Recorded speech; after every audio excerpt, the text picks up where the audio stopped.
I'm going to move the question over to Mal Lopez now, and please go ahead with your questions. Thank you, Donna. Hi, Tom. Hi, Mel. Hi, Tom. I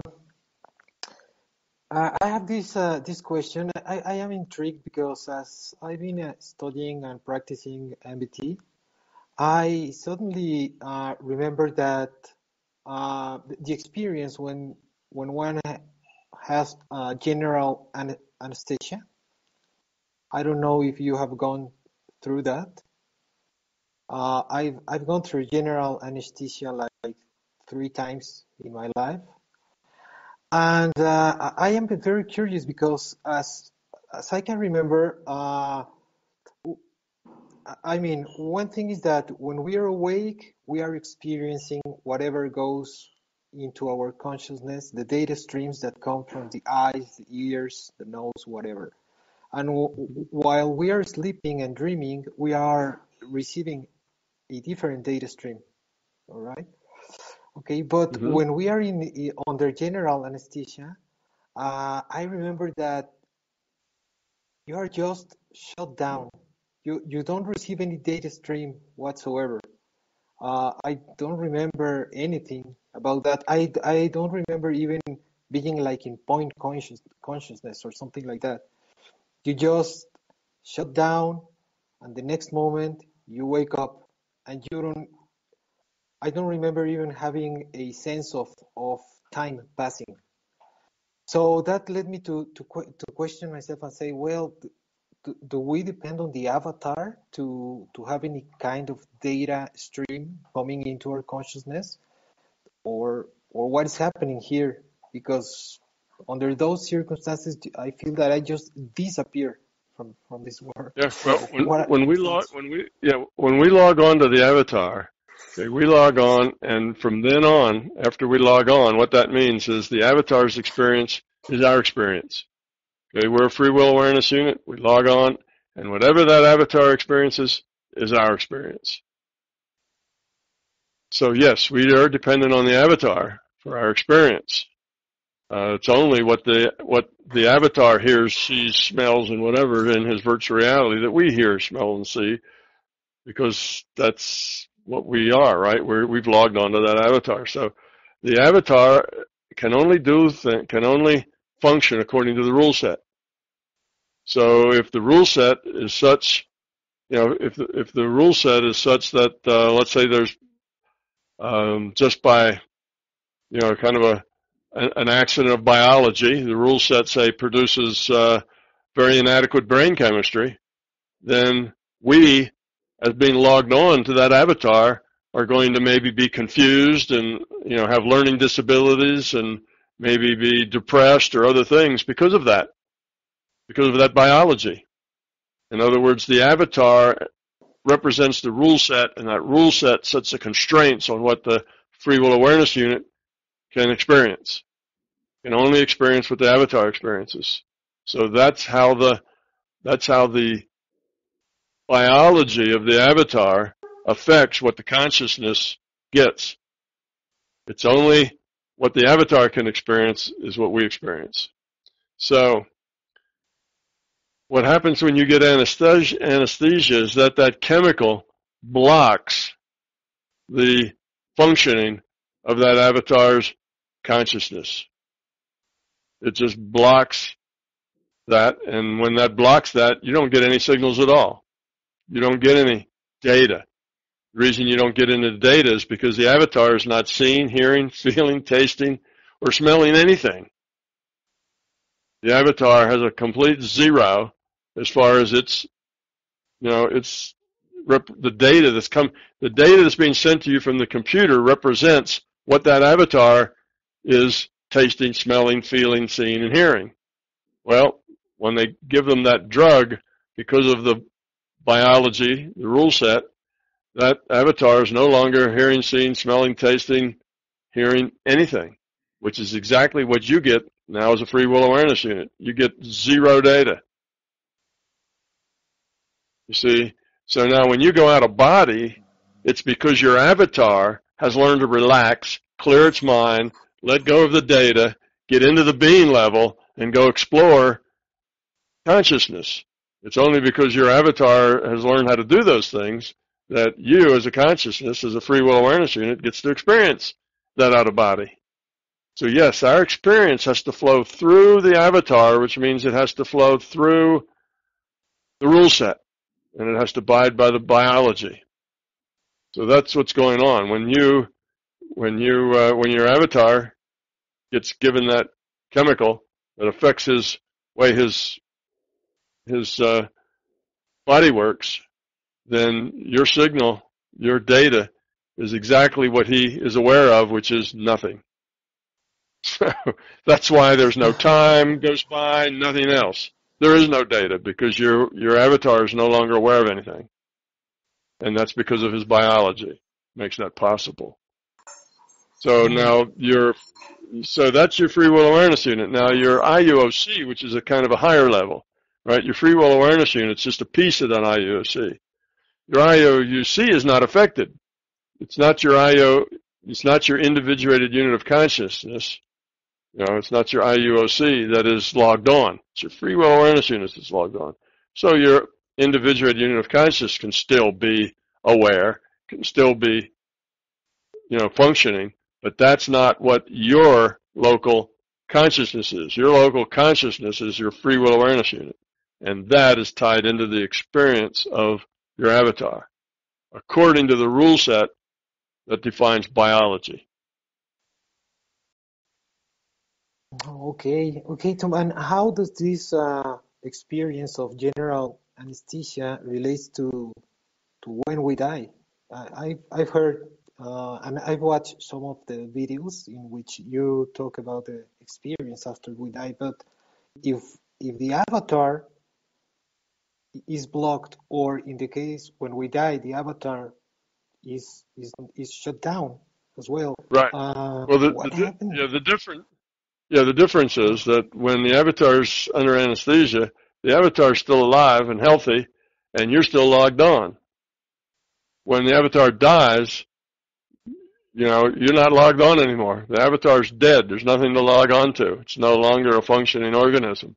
So the log on is gone, and you start immediately, that petition between you and the individual unit of consciousness starts to dissolve, starts being taken down. And that transition, you become aware of you're somewhere else. Okay, you're just aware of being in another reality frame, and that petition's being taken down, and very soon you are your IUOC again. And it's you as the IUOC that makes the arrangements for the next incarnation, and when it does, it makes another petition, another free will awareness unit, and logs on to another thing. So when the person dies, it's not like anesthesia. Anesthesia, you still have a live, healthy, avatar there that you're still logged onto. It's just that avatar now has no sense data. All the senses have been cut off. Doesn't have any awareness of any sort. And but as long as it's alive and healthy, you're going to be logged onto it. Unless, let's say they're in some kind of permanent coma. Let's say they had brain damage. They got an overdose of drugs, or something happened to them, and their brain was damaged to the point that the body can still live on as long as it has some machine pumping the blood and doing the breathing and stuff. The body can live on. Well, in that case, you might say that they could extend that coma indefinitely. But the probability that that person will ever come back from that coma nears zero.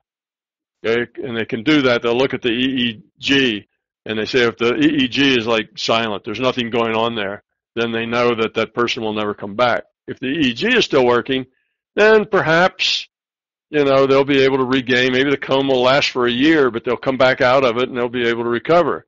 But once the brain activity all goes to zero, they figure that there's nothing coming back. There's nobody in there anymore. And that's exactly what happens. Once the probability that that entity is going to come back goes to zero, then that even if the body is still chugging along, that partition is taken down, and that free will awareness unit progresses on, back to the IUC and starts over and gets in another incarnation. So that IUC could have another incarnation going on while the last incarnation was still had a live body in a coma. In other words, they don't stick around. The free will awareness unit doesn't stick around for 5 years, in a coma, not doing anything. It leaves, it goes. So that's the same as death as far as the consciousness system's concerned. As long as the probability of its coming back is very small, it goes to zero.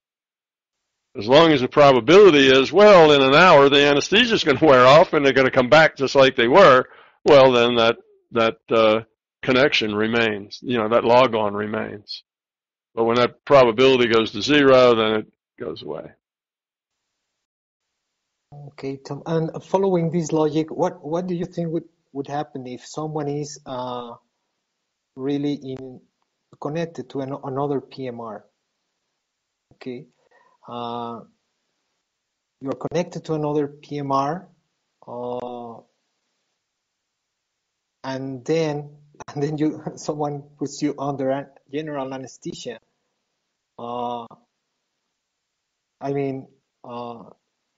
It shouldn't have any effect on your other PMR experience, right? Oh, I see. If you are having two experiences, you're in two PMRs at the same time.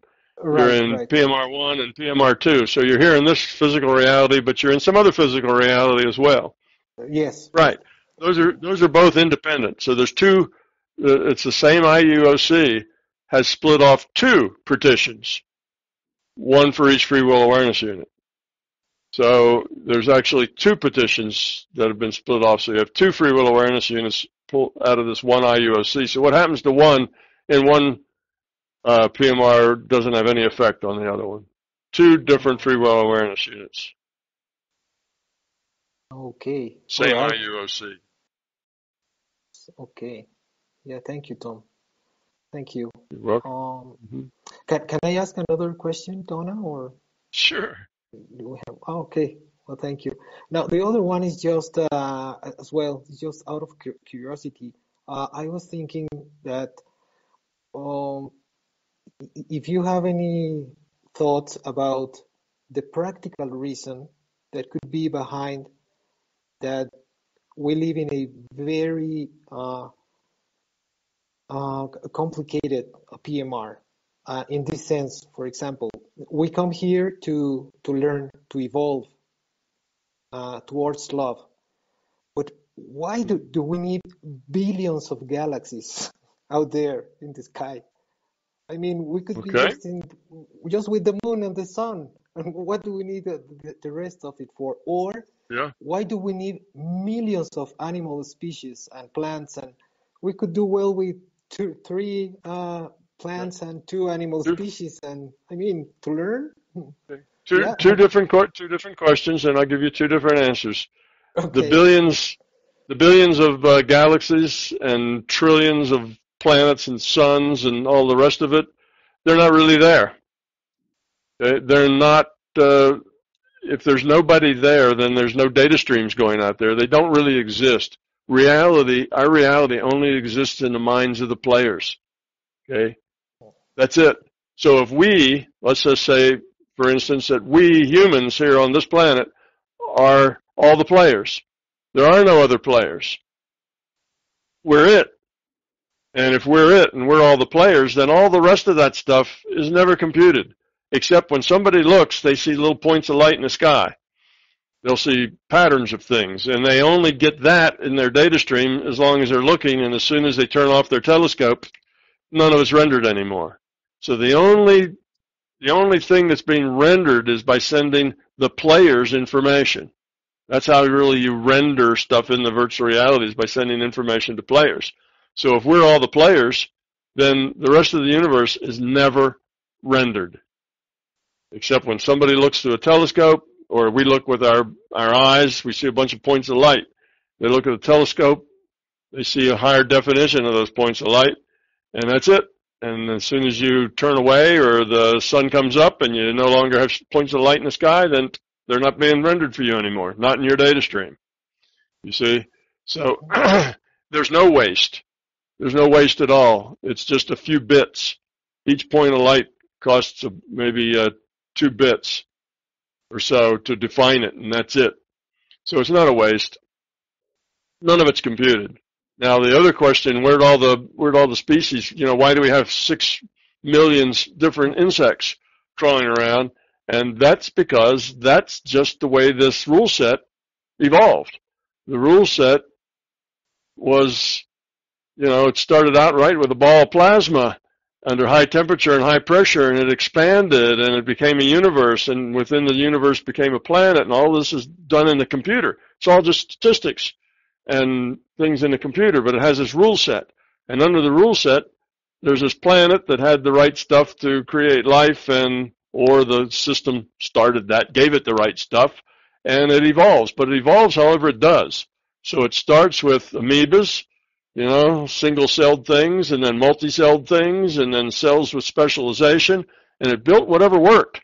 Evolution says if it works and it can find a niche to live here, it can stay here.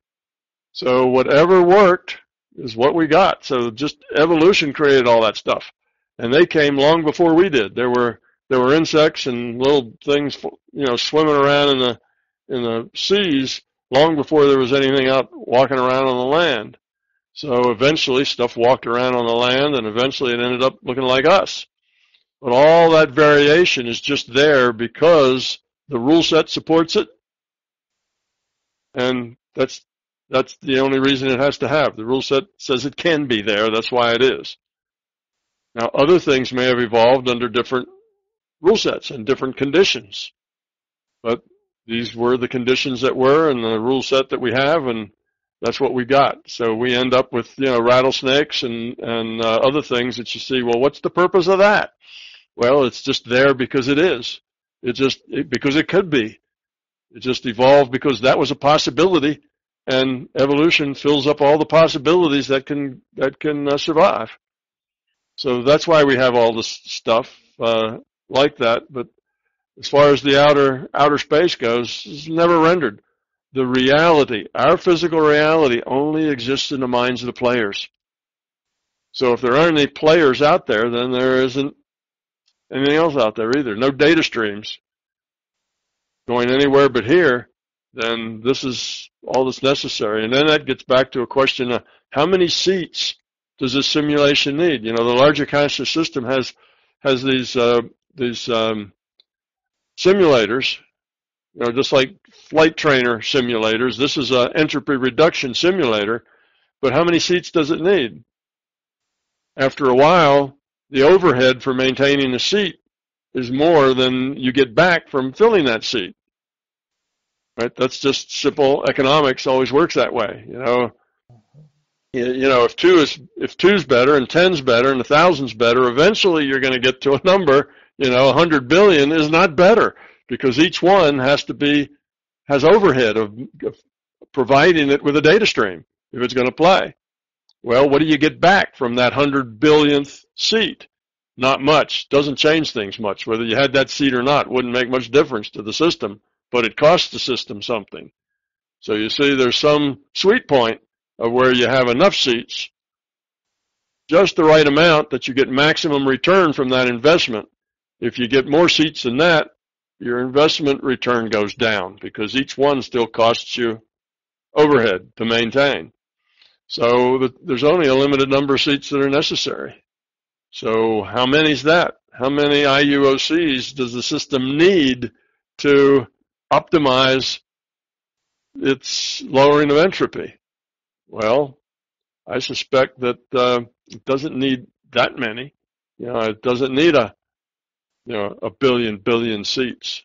Probably doesn't, doesn't need but so many seats. So there's a good chance that we're here. Reality, this physical reality with all of its stars and galaxies and things which are just data. When somebody looks in a telescope, they get the data. It only exists in the minds of the players. And all the players might be right here. Or not. We don't know exactly what those system numbers are. But it's an idea. Okay, okay, Tom. So, and lastly, if we manage to, for example, what we see right now, like a spot of light, which is a star, faraway star, and it's like, as you said, it's probably 2 bits of information only. That's Yeah, all we need for the moment. But that's all we need. if we manage to go someday with a spaceship there, then the system would have to render that star in more detail, a Exactly. bigger star, or okay. Exactly. Or even if we don't get a spaceship, we just get a better telescopes, and now we can see, Oh yeah. real close. We can see details on it. Well, now it has to render whatever's there, and it renders just like it renders anything else. It takes a random draw from the probability distribution of the possibilities of what could be there based on the rule set and history, and that's what's there. So that's what it renders. And it just, Oh, otherwise it doesn't have to render anything if nobody is asking for that data. okay, okay. Thank you, Tom.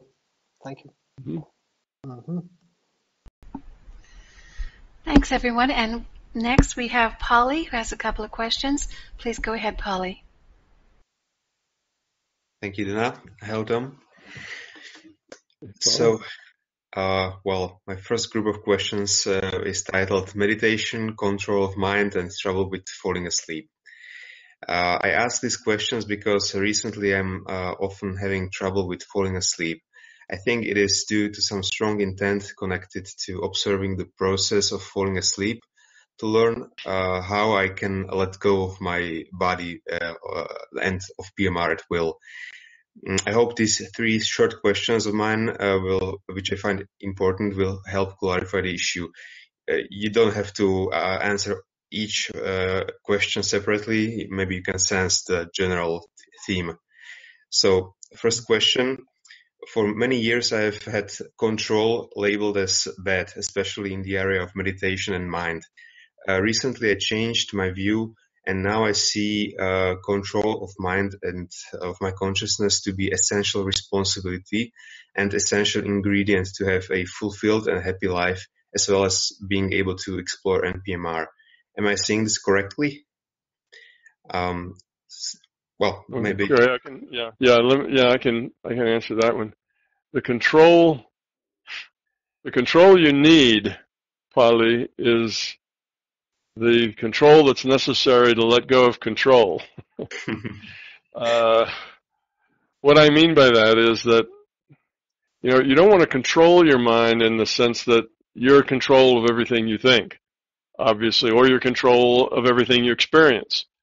That would put you in a bubble that would limit your thinking and your experience to just what you could think, right? So now you're walking around in this little bubble and you're in a trap. You don't have a very rich environment. You create all of your environment. So what you need to do is to let the consciousness let go of control and just be. But in the process of that being, it needs to know itself, what itself is. It needs to be able to be active, to be quiet. It needs to know, that it's appropriate for it to go heal great-grandmother, but leave something else alone. It has decisions and choices to make.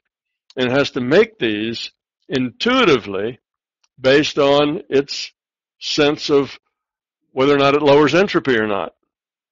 So we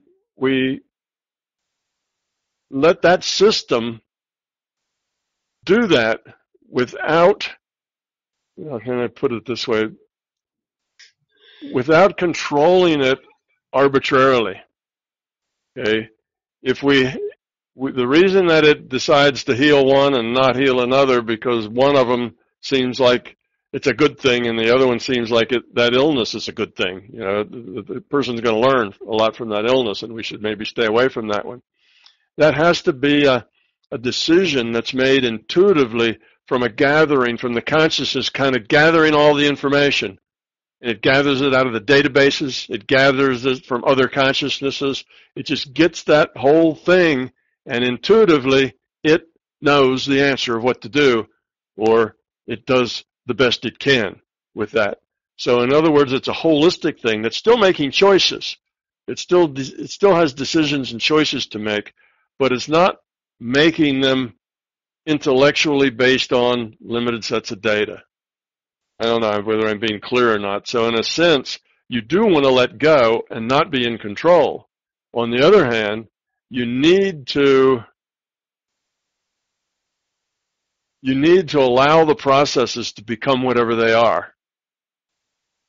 So your idea is that control is a bad thing is right in the sense of your intellect controlling everything from its own little small view, trapped in its beliefs, trapped in its fears, and it's controlling everything else. You want to let that go, and that's a bad thing. But the fact that you will have to make choices based on information, you can think, well, in a sense, that's control. I want to make good choices, and I want to control those choices. But really, it's not control so much you want as you want to get rid of the constraints that inhibit those choices from being holistic, intuitive knowings from gathering information from everywhere. So you want to eliminate the constraints is the thing. So now you can use your intent, let's say, what we just talked about earlier with Ingo. You can use your intent, let's say, to help open yourself up. So I told him, use a positive intent. You know, I am going to get over this. I can do better. I can face this black thing, and it will work. And that is you trying, in a sense, you can say, well, that's him trying to control the situation. But I'd rather see that as that's him trying to let go of the stuff that is controlling it now, which is anxiety. You see? So it's a way we use the words. I'd say that really the control you need is the control that you need to let go of your intellect controlling everything. Mm-hmm. But you can use your intellect to do that. Your intellect can use itself to teach you how to go beyond the intellect and tell the intellect to sit down and be quiet. So the intellect's a tool, and eventually that intellect will still be your intellect making choices, but it won't live in that fear, belief, ego space. It'll be part of you at the being level. It'll be part of your intuitive space. That intellect now is a more general thing that gets its information from many sources, not just physical sources, and it chooses from a knowing and assessment of all the data that it can, makes its choices, and then learns from them. Looks at results and says, well, was that a good choice or not a good choice? And then changes things as it grows, as it learns. So yes and no. So as far as control goes, depends on how you see control. Control out of your intellect puts you in a box and makes your learning slow. So that's bad control. The fact that you can use your intellect to help you let go, to help you be positive, to help you open yourself, to help attach you, help your intuition grow and your ability to connect to bigger pictures. You can use your intellect as part of the process to get there, but as you do that, you're really, as you succeed in doing that, you're really letting go of that fear-based intellect and letting it dissolve into a being-based awareness that's not fear-based. Okay, so that's really what's going on, and that's kind of the thing with the control. Control is a good thing and a bad thing depending on how you look at it. You can use this control to get rid of control, because you can say, I want to dismantle this machine. I don't want this machine, my intellect, to make all my choices, because my intellect just really doesn't know much, and it's mostly being run by my fears and my ego and my beliefs, and it gets in the way all the time, so I don't want that control. I want to be bigger than that.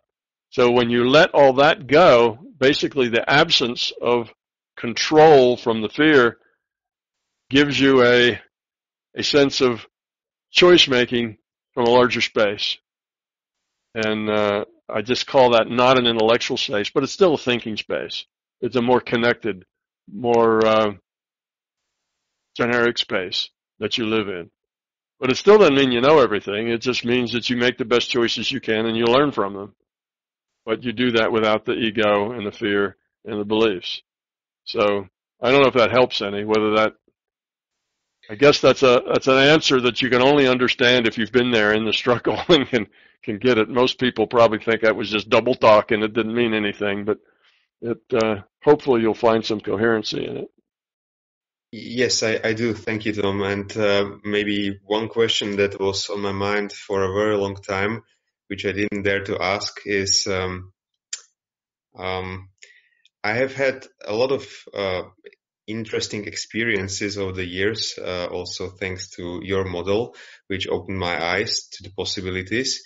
And while at the same time having, let's say, evidential experiences, and still struggling with these sort of things like control and meditation, I don't know where I'm at. I mean, it seems to me that I do have intellectual capabilities when I'm in MPMR, but at the same time, when you described also now the issue of control, it seems that I'm a beginner. So I don't know what I should focus on.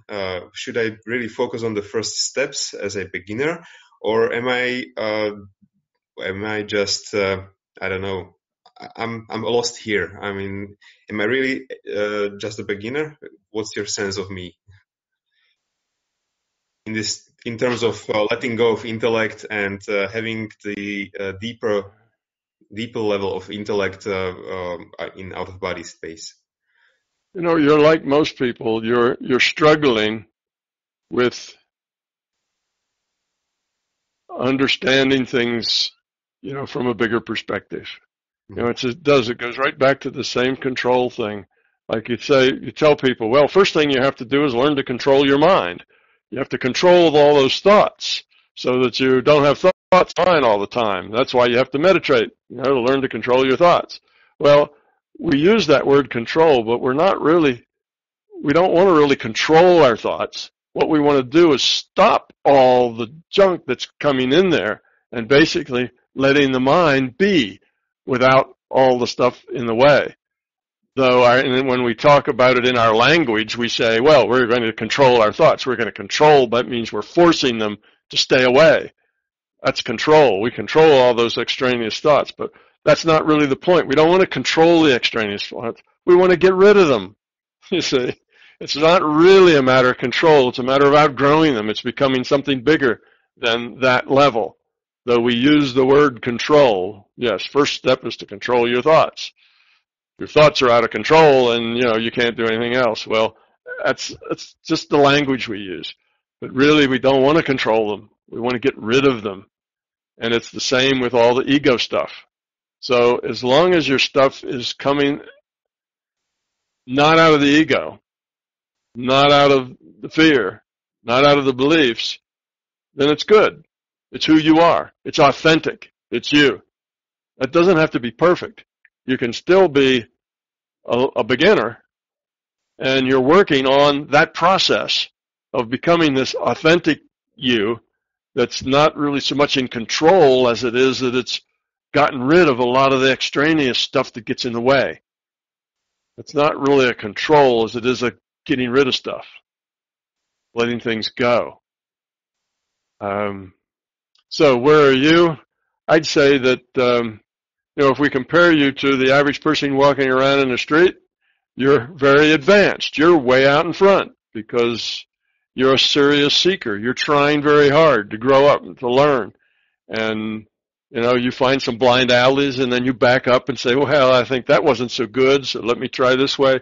But you're working on it, and you've been consistently working on it. So that probably puts you in, the top, 3 or 4 or 5% of human beings who most people aren't working on it at all. They have no idea that, you know, there's something more than just this physical reality, and there's something more important than just making more money. You know, that's kind of where most people are. Just trying to keep a house, that they can go to, shelter, food, the Maslow's basic stuff. That's where most people are kind of stuck at. And they keep getting more and more of that. So I'd say there you're advanced, you're way out in front. Now, as far as where you could be, the possibilities that you have, well, you're a beginner.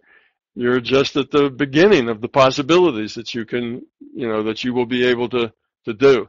And you are going to learn slowly, just as I did.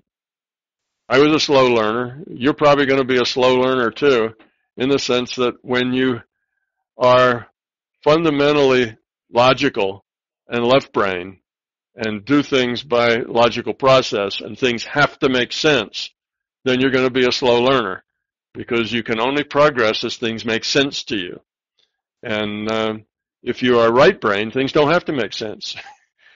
That they are logical and make sense is irrelevant. It doesn't matter. You just know that this is true. You can't explain it to anybody else. You don't know how really you got there. You're just there, and it is, and you are, and it's just like that. But you don't work that way. You have to have logical process. You have to kind of know where you're going, why you're going, and how you're going to get there. And people who have to do it that way are going to be slower. But for all that slowness they have and for all the hours that it takes them to get there, they will be able to explain it to somebody else. They will know exactly, where they are and why they're there and what the possibilities are. So the long way basically leaves you with a lot more tools at the end. The short way, just developing the right side of your brain, gets you there in a hurry, but it doesn't leave you a whole lot of things to do with it. It just kind of, you just kind of are as you are, but there's not much it's much harder to work with, because you don't have much context for it. It just is. And without that context, it's just not much that you can do with it. Whereas if you have a lot of context, well, you can teach other people. You can explain it. You have process that you can help them work in, work with, that sort of thing. So yeah, you're doing very well. You just are impatient because you want to get there. You don't want to spend 5 years getting there. You want to get there. And you will get there in time as long as you keep working on it. It's a slow process, this growing up and letting go of things. But yes, control is a good thing if what you mean by control is getting rid of all the stuff that gets in the way. But we really don't want to control it out of the way. We want to get rid of it out of the way. Yes, thank you very much, Tom. I appreciate it. Well, the second question, I think you answered that. I asked about difference between taking charge of a daydream and controlling it. So I think that's answered. And the last question. Well, let me tell you. If you can take control of a daydream, you can take control of a dream. It's called a lucid dream, right? And then you take control of a dream. Well, that means not so much that you're controlling it. Again, it's the language we use. It's not that you're going to control it, but you have just become aware in it. Aware that you are, conscious. Before, you weren't aware. You were just doing the dream. You were in the dream, but not necessarily aware that you were in a dream. So you're not really controlling it. You just become aware in it, and now you get to make choices in it. Well, that's not a bad thing. So we're saying control's a bad thing, but no, we're not really controlling. What we're doing is letting go of, we're letting go of our lack of awareness. Like we're gaining awareness. We're adding something to it that's valuable. So we not get twisted up over the words. So it's not really so much a control as it is you're letting, you're adding awareness to it is a good thing. Adding fear to it is a bad thing. So in as much as you're adding your intellect that's dominated by fear, not a good thing. As much as you are adding your awareness, it is a good thing. So when you become lucid in a dream, are you adding your ego and your fear and everything? Well, you may be. Now, if you're working it from an intellectual viewpoint, yes, that may not be such a good thing. On the other hand, that's you. And you also add your awareness, which allows you to grow and get rid of that fear and that ego and those beliefs. So that's what I meant by saying what you're controlling is you need to control getting rid of, you use your control to get rid of it. It's one of these things that sounds like a Zen koan, right? The sound of one hand clapping and that sort of thing. You need control in order to get rid of control. And you know that you have perfect control once you have no control at all. And it sounds very confusing, but that is actually the way it works. We're stuck with an English language that doesn't always allow us to say the things that we want to say. Well, I guess English is a second language for you, but language in general traps us into certain modes of thinking. Yes, I fully agree. And well, to this topic, in my experience, my interesting experiences in MPMR are connected to some sense of always being able to be conscious in my dreams. It's not really always 100%, but that's where I was always confused whether I'm a beginner in terms of having no real connection to the inner, deeper intellect in NPMR. Maybe I'm just somehow bringing my PMR intellect into my dreams, and then I mess up things because I control the environment. I never know. The thing is, I very often have dreams in which I'm aware that it's a dream. I play the game, so to speak. I don't try to control the content so much. Maybe sometimes when I set up some intent, but I don't do that very often. And that's where I'm confused, because when I try to have experiences about point consciousness, for example, I did have many answers from the system, but I didn't know whether I fabricated them with my PMR intellect, which was touching the MPMR, so to speak, or whether it was a deeper answer from the deeper level of intellect in MPMR. That's where I'm always lost, and I don't know which experiences I can take at face value, so to speak. Okay. So, to speak to that, you will never know for sure. Never know for sure. There's always a certain amount of uncertainty as to where something comes from. Right? Your data can come from yourself, because your consciousness, you can make up information. You're a creator of information. Information defines reality. You're a creator of information. Other IUOCs are creators of information, because there are other things of consciousness. The system itself is a creator of information. So we have those various things, and you get data. Where does it come from? Does it come from the system? Does it come from another IUOC, or does it come from me? Well, all three are information sources. Information is reality. So your reality can be a mixture, not necessarily only one of those or the other, but it can be a mixture of all of those. So you have to give up the idea of determining for sure, 100%, where it comes from. So that's why I say always be skeptical. Always be skeptical of where it comes from. So you get information and you think, well, where did that come from? And with some experience, you will learn to differentiate various sources. And with experience, you'll learn to trust different sources. But this takes experience, just like it does with people. With some people, you get nonsense. With some people, you can trust what they say, and so on. So you have to get enough experience where you feel, well, okay, I recognize that source. That seems pretty good. But always stay skeptical. Always stay skeptical. Because just like somebody else can pretend to be your best friend that you always trust, but maybe it's just they're good at using his voice on the telephone, or maybe, we watch all the movies where they pair that rubber skin, over their head and they look like somebody else, so maybe it's, it's a scam. You never know for sure what's going on. The system can pretend to be anything. Other IUUCs can also, if they're clever enough, can pretend to be things other than what they are. So always stay skeptical. And when you receive some information, don't ask, is it real? Is it outside of me? Ask, is it useful? Can I use it? Can I take this information and grow with it, learn from it? And that's the key. And a lot of times the answer will be, well, I don't know. Well, then set it aside as potential stuff that maybe will become more useful later as you add to it. Because sometimes all you get is one piece of the jigsaw puzzle. And you look at it and you go, I have no idea what that's about.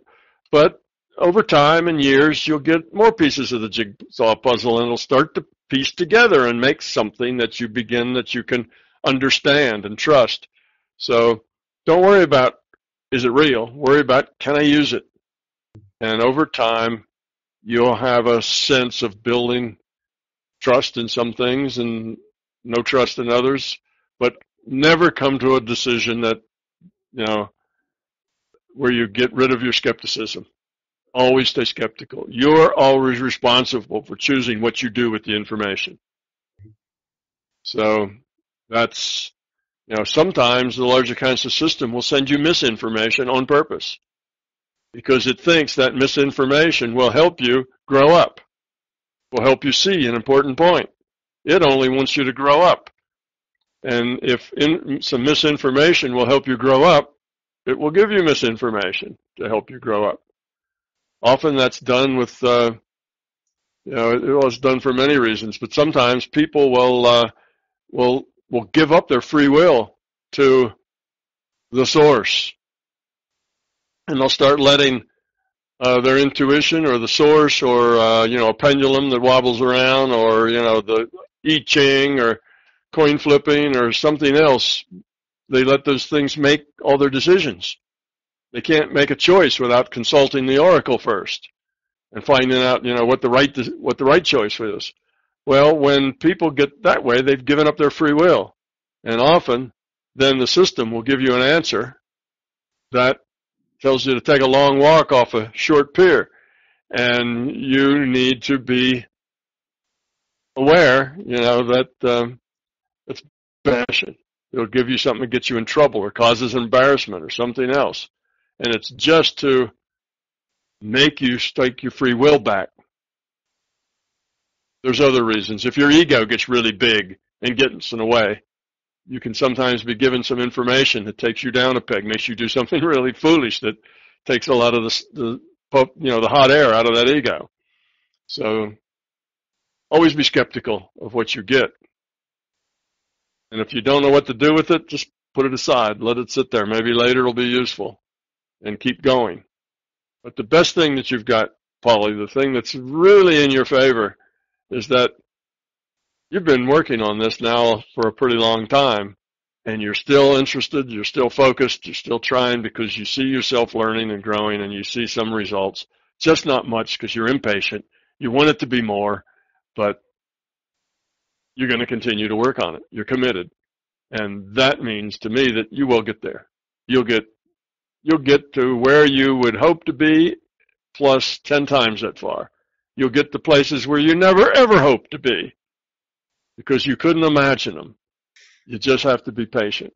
It'll all come. As long as you keep with it, it'll all unravel. Thank you, Tom. That's very encouraging. Well, maybe just this last one question. Can you, Tom, fall asleep at will? And what is needed to be able to do that?